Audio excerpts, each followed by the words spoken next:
Hello there and welcome to the Method Matters podcast. I'm your host, Greg Kuiloyen, both founder and director for Method Recruitment Group.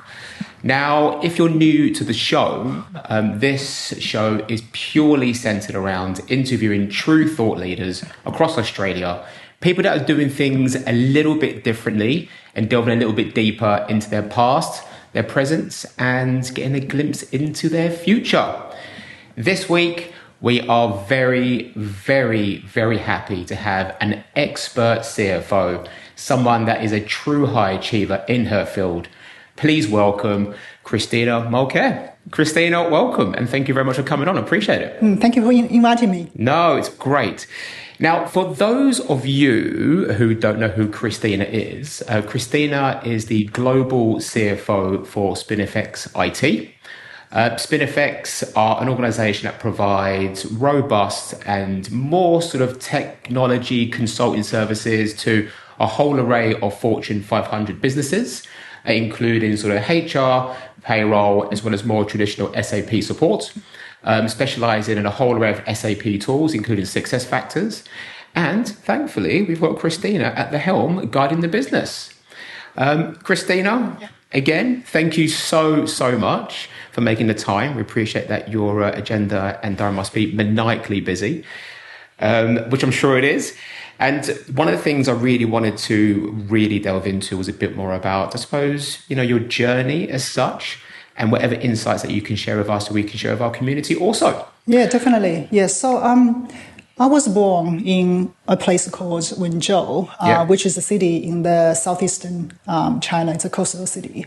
The people in my hometown are well known among the Chinese population because they are very entrepreneurial. Mm-hmm. They seek every opportunity to succeed in business, and they've got a lot of ideas, they take risks, and they're very hardworking people. So I kind of grew up in that environment. So that's kind of maybe one of the reasons why I've always been interested in business and wealth creation. Mm-hmm. So I came to Australia to study, and I studied at ANU in Canberra. And then, I did my master there, right? After my master's degree, I went to Shanghai, and I worked in Shanghai for 2 years for Accenture, right? You guys know that Accenture is really the pioneer in the BPO outsourcing, offshoring business. So I joined Accenture in the early years. And then, I moved to Australia again. And this time it was, I was permanently settled in Australia. And that was when I was a month away from my 27th birthday. Yeah. I started working for a company called UGL. That was a listed company. I worked for them for 6 years on a couple of roles. Right? And later on, I joined a tech business, Quintic. Quintic was a very fast-growing business. During that period of time, the growth was just crazy. Mm-hmm. So, and I was the regional financial controller for Quintic's APAC business, and I was the first financial controller, fully qualified finance person. So I pretty much set up the team from the ground up. And I also, helped the company establish a shared service center in Kuala Lumpur, Malaysia. Wonderful. In Malaysia. During my time, Quintic has, it tripled in revenue. Mm-hmm. It was, growing really, really fast. And then I think it was the last year during my tenure, Quintic was acquired by Dassault Systems. Mm-hmm. Dassault Systems is a very large tech business, right? It's listed in France. Back then, it was the world's 10th largest application software company. Wow. So I helped Quintic with the integration with Dassault System after the acquisition. So then, in 2016, right, just after the new year, I joined my current company, Spinifex. So that was when I was 37. So almost exactly 10 years after I permanently migrated to Australia. So I held this role as a global CFO for Spinifex. Yeah, it is, again, it is the first CFO role for Spinifex. So I was the first global CFO for Spinifex. As you can imagine, there wasn't the infrastructure there. The back office function needs to be established. So I basically analyzed the business, gathered the business requirements, and I set up the accounting and taxation team, the FP&A team, and the HR team, all from the ground up. So yeah, that experience was really good. Right? So today, Spinifex is really growing very well, right? Very successful business. So I'm very pleased that I've been part of this high growth journey with the Spinifex. Wonderful. And which teams you have reporting through to you now? Yeah, so I've got multiple teams reporting through to me. Right, I have the accounting and taxation team, and I'm also responsible for HR, for admin, and anything that is I can do, right, and I can help solve the problem. I get my hands right in that. And definitely, it's it's a quite broad role, right? It is not the typical role where the scope is very it's well defined. That is not right. Anything that I can do, anything right? Any problems I see, I said, okay, let me solve that. Wonderful. Right. Yeah. That's excellent. And we'll delve a little bit deeper into that SAP ecosystem later on, and a bit more around some of those problems you're solving. Yeah, sure. But before we get to that, I wouldn't mind understanding a bit more about some of your biggest influences for someone who is as high achieving as you, a highly decorated CFO for a very large multinational group with a multitude of directorates and teams reporting through to you. Before we sort of get to that point, what would you say were some of your biggest influences? Yeah, that's a good question. I would say my mom and dad, they had the biggest influence on me growing up. My mom, she taught me work ethics. She's an extremely hardworking woman. And, in my memory, she's worked, for 10 years and she took only 20 days off. Right. So because she was the primary breadwinner for our family for a long period of time because my dad was ill. Right. And my family, it's, I have a big family. So I have a younger sibling and a younger sister and a younger brother. That was very unusual for people like my age, because you guys know the one-child policy.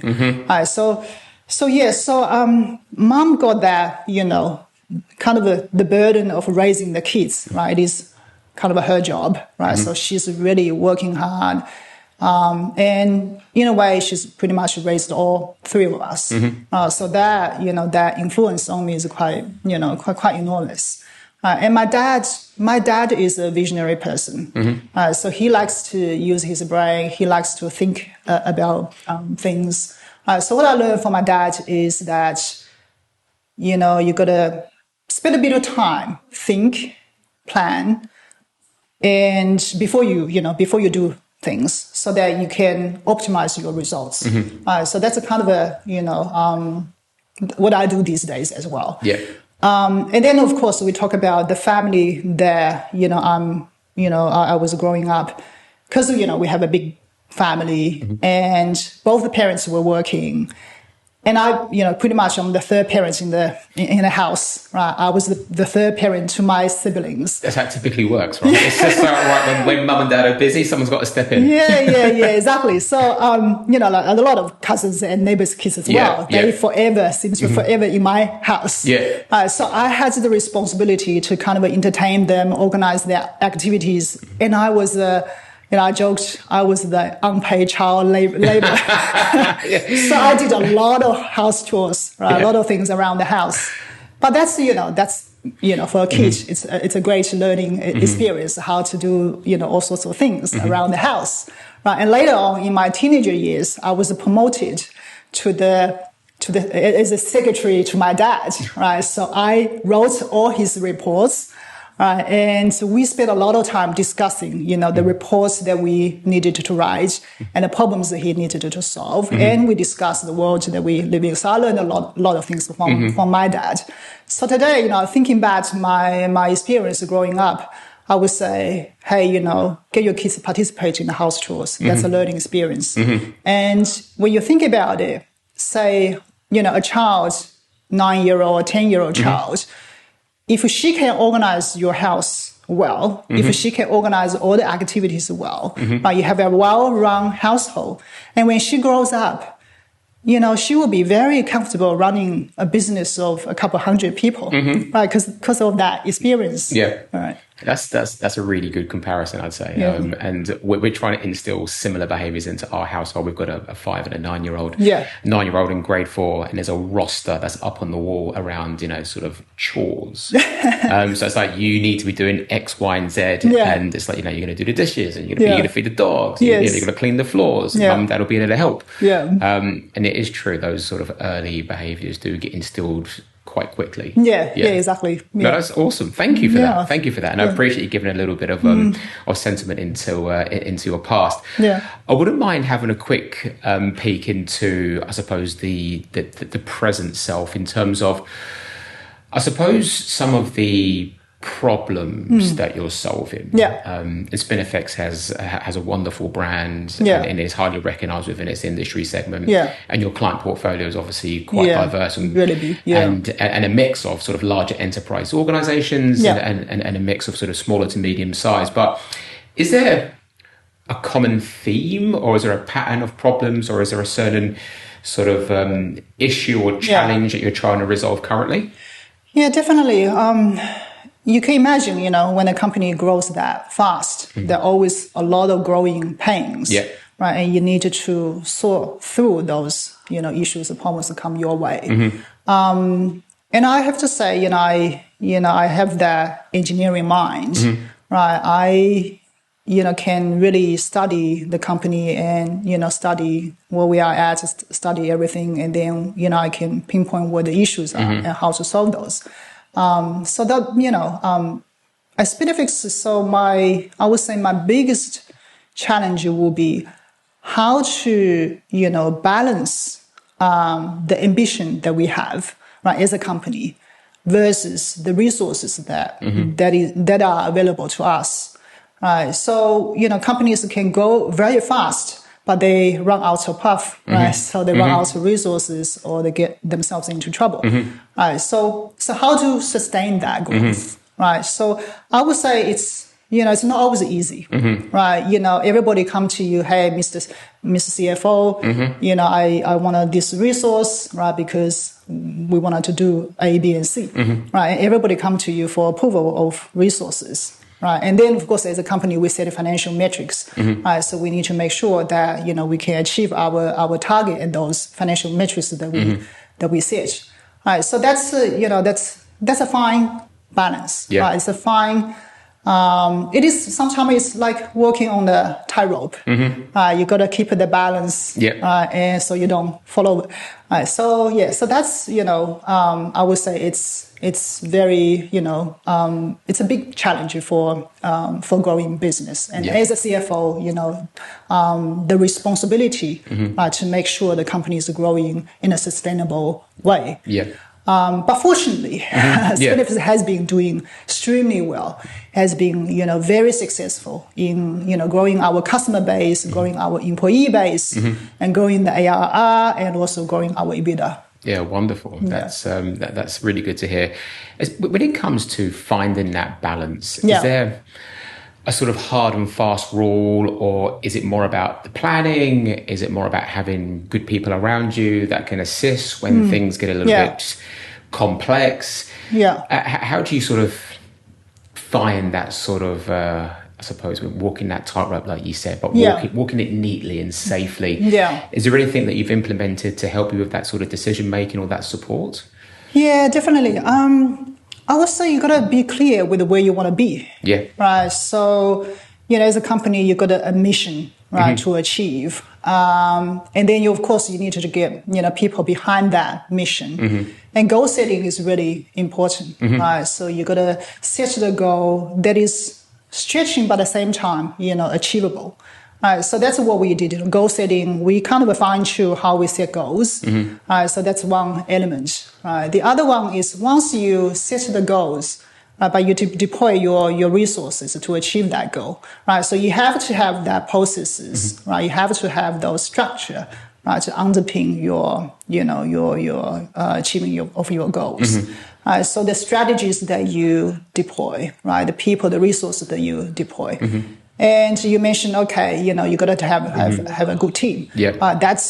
It's you must have high performing team, Yeah. right? Team who are inspired by the mission, who are motivated, and they go extra miles. Yeah. Right? So fortunately at Spinifex we have a lot of good people, professional, highly professional, to help us with our mission. Yeah. So I would say from a financial point of view, definitely you got to help the company track how you are going. Yeah. Right. So we have the goals, right? We have financial metrics, right? We also have the, reporting, right? To make sure that we are tracking against our goals very well. Yeah. Right. So that's sort of, the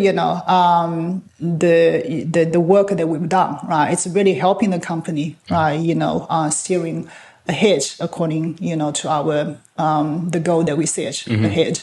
Wonderful. Thank you for sharing. I appreciate that. If we were to just kind of take a peek forward, and we'll delve a little bit deeper into your future self fairly shortly. But I mean, in terms of what success does look like, whether that's more so on a personal level or more on a sort of on a professional level, can you give us a bit of context as to maybe where your thought process is? Yeah, so this is a not so easy question to answer, right? Because everybody has different, definition. The way that I see it is you got to have your own definition of success first.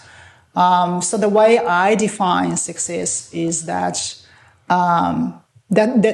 success is when I feel I'm satisfied. I'm satisfied with the results that I have achieved. It's not so much about how others see us, right? She's done a great job here or she failed here. Sometimes I don't care too much about what others think. And I think, if we set our standards very high and if we make sure that we do our best and achieve the results that we want, and I believe, we can, satisfy most of the people, right? Standard needs to be high enough. And the other thing I learned about success is from this proverb, right? Man proposes, God disposes. So yes, God or the nature, right? So determines what happened, what would not happen.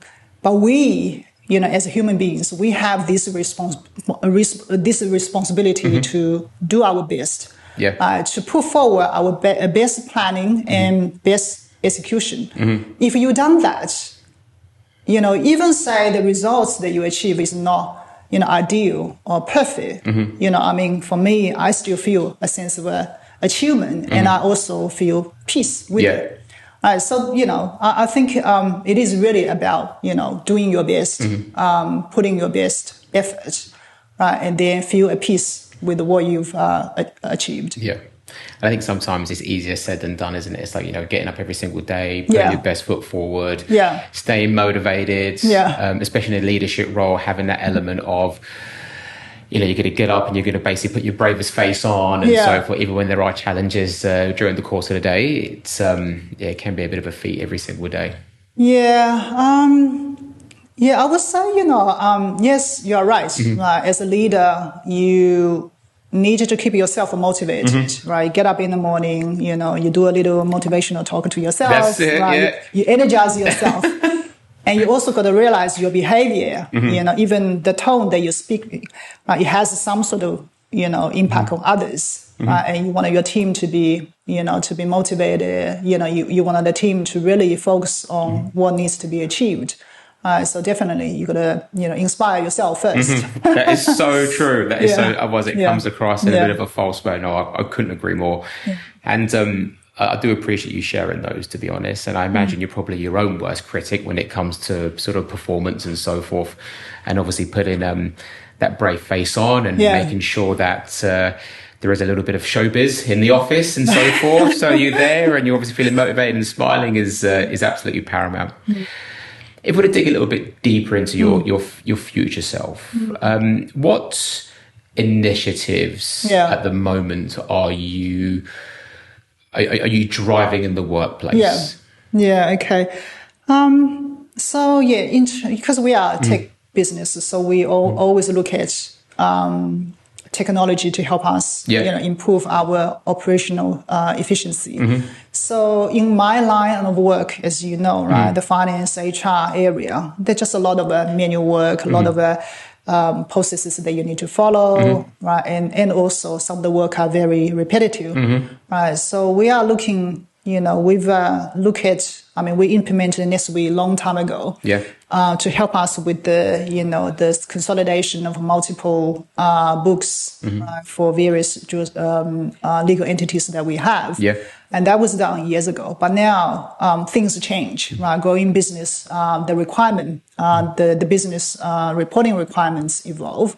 And also we operate in multiple jurisdictions, right? They have their own local accounting standards, right? So then we decided, okay, let's, implement multi-book functionality in NetSuite to help us, run another set of books, right, inside the system, right? So currently we sometimes do a few things outside in Excel, right? So we said, okay, let's do that, right? So this project is ongoing right now. The team's been working really hard in addition to their business as usual activities to deliver this project. And the benefit of that is, of course, you can run, another set of books with the proper structure, proper processes, and also, the approval process. So we wanted to make sure that the numbers we generate is correct. So that's one thing. And the other one, as I said, I'm, responsible for HR as well. So pretty much head of HR. So in HR, we currently are doing two things. One is we are, utilizing our own Straddle document generation, right? So that's our solution that we developed. And we use that to kind of automate some of the HR processes. So, for example, we can use the workflow to generate letters of offer, employment contracts, right, to the candidates. So that's one thing that, we've implemented. Right. And the other thing that we are doing right now, we're still working on it, is the Straddle storage. So as you imagine, right, so if you say you are a big organization, you have a lot of employees and, the employee records and also those documents related to employees. For example, in the olden days, we have the payment summary. Right? In other jurisdictions, they have something equivalent, right, to the payment summary. And those documents need to be stored by employee, and often they request for that. Right, so we use our own solution, Straddle storage, to store employee-related records. Right, and for the employees, they can self-service, 24/7. Great. So so we are, sorting our documents and upload to Straddle storage. Excellent. So so that's a good thing. We are also able to provide feedback to our development team. Hey, we need a little button here. We need the workflow to be changed a little bit. So we're kind of we're premium customer to our development team, but at the same time, we help them improve our solutions. And a lot of those needs, they're common needs. I have this need, and other customers of our company, right, they have similar needs. So in a way, we are eating our dog food. That's awesome. And so the broader impact of implementing that that tool, obviously with the self-serve, has it been well received? Oh yes, we would run multiple times, right, with internally. Right? So yes, sometimes we come across some little issue, but then we because as I said, I'm the premium customer of our own development team. They fix the problem quickly. Excellent. And then we roll out to our customers. Great. So trial, then rolled out. Perfect. That's excellent. And anything that can make, I suppose, availability for your staff and customers, and there's easy access and efficiencies. Less interaction for less problems. For human error. Obviously, it's hopefully should be a value add. Wonderful. And what about you? Less of the business initiatives. What are you doing to currently focus on, yourself and your learning and development? Is there anything ongoingly that you're involved in at the moment? Yeah, so for those of you who work very closely with me, they know that I read a lot. Yeah. So I am a keen reader, and I read a wide range of topics. I read politics, public politics quite a lot. Yeah. Right. Biography, business, leadership, travel, and I really enjoy reading. And I often write my notes, in the margins of books. It's like having a conversation with the author, despite not knowing the author, right? And I enjoy those, conversations. And another thing about reading is, you calm down and then you can think, better. And, that's a kind of the process of reading that I enjoy. And during that process, my mind somehow generates a lot of ideas. And I implement a lot of ideas at work. Right, and I took a lot of initiatives because those ideas I generated while reading. So for me, reading is for learning, right? Not so much for entertainment. So that's one thing. I have to say, reading plays a very important role in my career advancement. The other thing is November last year. I enrolled myself in the Australian, the AICD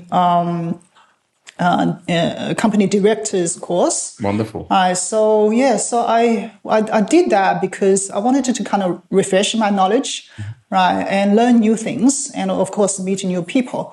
So I attended the course. It's like a month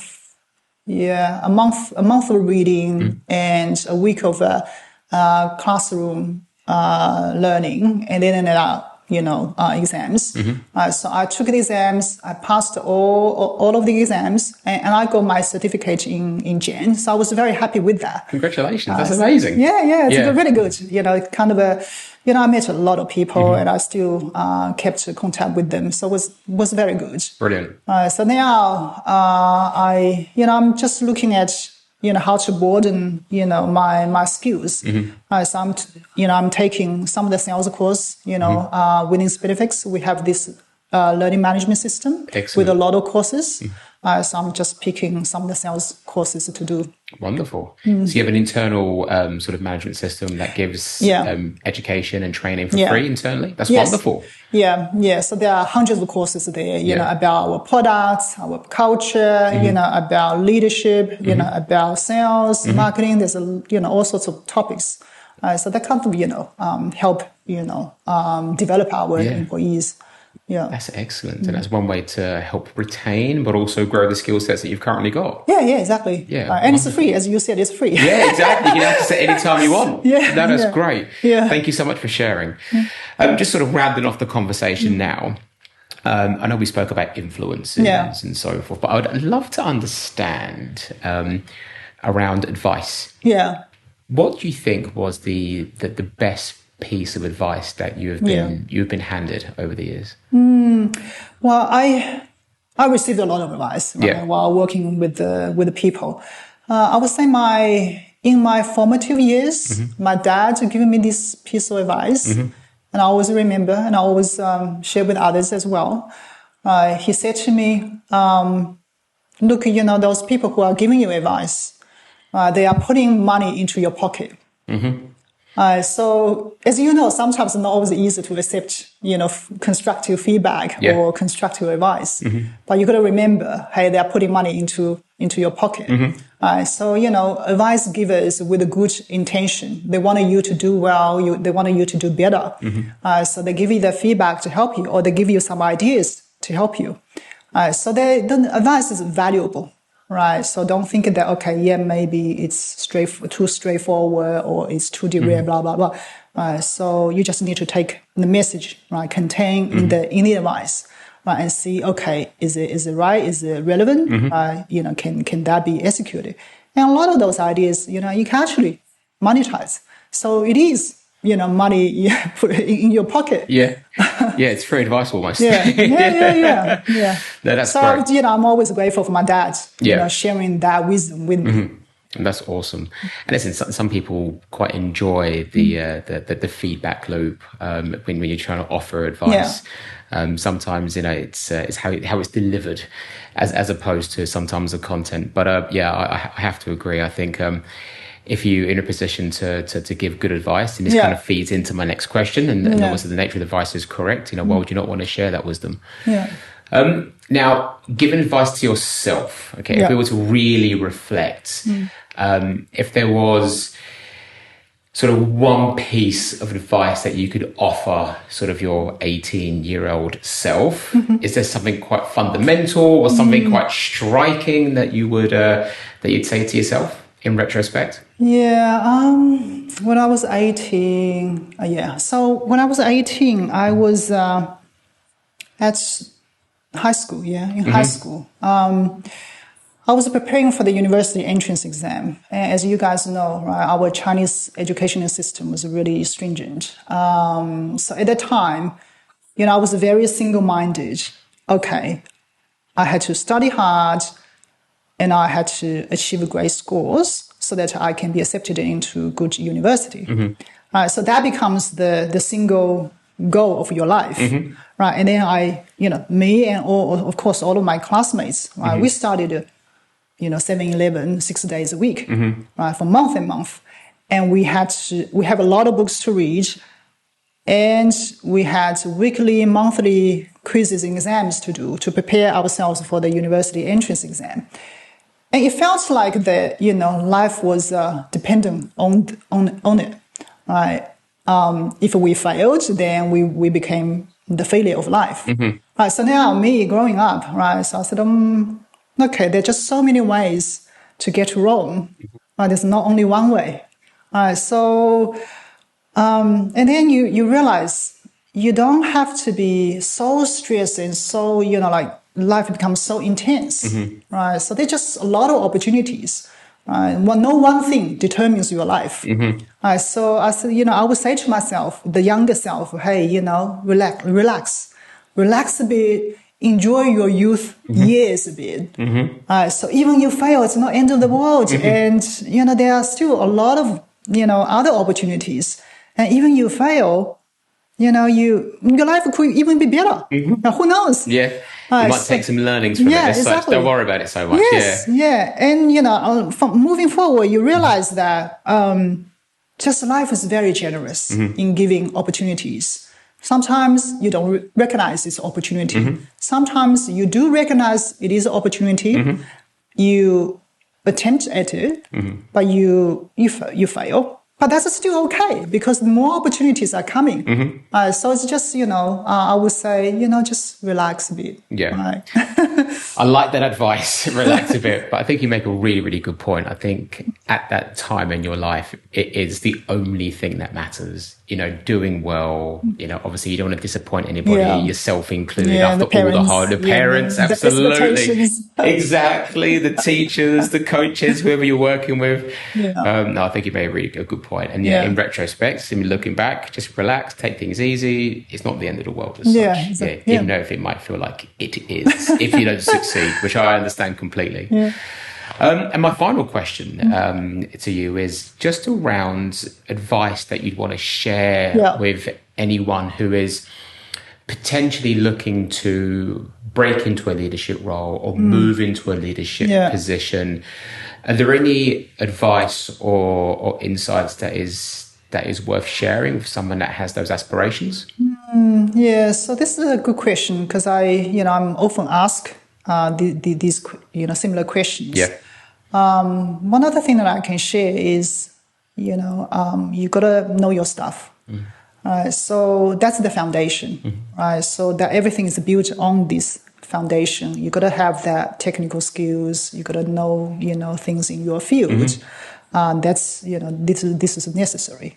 But is this sufficient, right, to get you move up your career ladder? I would say it's not sufficient. It's necessary, but not sufficient. You need to really, get yourself in front of the right people. You need to raise your hands for opportunities. Right? You can't be passive, right? Sitting there waiting for things to happen. So in my career, I've always taken a very active role, right, in planning, in pursuing opportunities. So I became CFO for a multinational business, right, 10 years after I landed in Australia. So I've done my 10,000 hours, of work. But I have to say, in addition to hard work, right, you really need to, get yourself in front of the right people. So that's why. And I think one of the things that you can do is, have the regular conversations with your supervisor, right? Get the support of your supervisor, right? You can talk about career, you can talk about, how you are tracking, you can talk about your dreams, things like that, right? And your supervisor might, keep an eye out for opportunities for you. So that's, one of the things definitely you can do. The other one is, I would say, tenure does matter. Yeah. Some people become so impatient, right? So they work in this place for a year and then they realize, I have to wait a long time, right, for my next opportunity. And they ask the question, what's the next step? And then they become impatient and they move. So my advice to these people is, manage your patience. So tenure doesn't matter. And I will tell you a story, right? So when I moved to a new company, the HR role becomes available, right? So then I used to work with the HR person and I liked her very much, right? So I was about to, give her a call, right, to get it over. All right. So then I somehow, before making a call, I, checked her LinkedIn profile. Then I realized that she moved from one place to another very, very frequently. Right. So each place she stayed for about a year. Right? And after so many times, then that cast a lot of doubts, right, over her stability, her loyalty. So as a senior, leader, when we evaluate people, right, so we do want to make sure that person have the staying power, right? So that person can complete those multi-year projects. So we make a lot of investments in people, right? In terms of, the management time, the training, the resources. So we do want to see the ROI, right, from anyone we recruit. So I would say, tenure doesn't matter. Manage your patience. Absolutely. That's wonderful advice. Thank you very much. My pleasure. Wonderful. And thank you for taking the time to walk through your journey. Thank you for taking the time to share some insights of our community. It means a lot. And very, very excited to see what the future holds of yourself at Spinifex moving forward. Yeah, thank you very much. Cool. And anytime you have any questions, just reach out to me. Yes, I'm sure that I can, supply some sort of answers or. Wonderful. And looking forward to having you at the event as well, at the Method Office next month. So appreciate and we'll look forward to seeing you then. Yeah, I look forward to meet more people. Wonderful. Yeah, thank you. Thank you.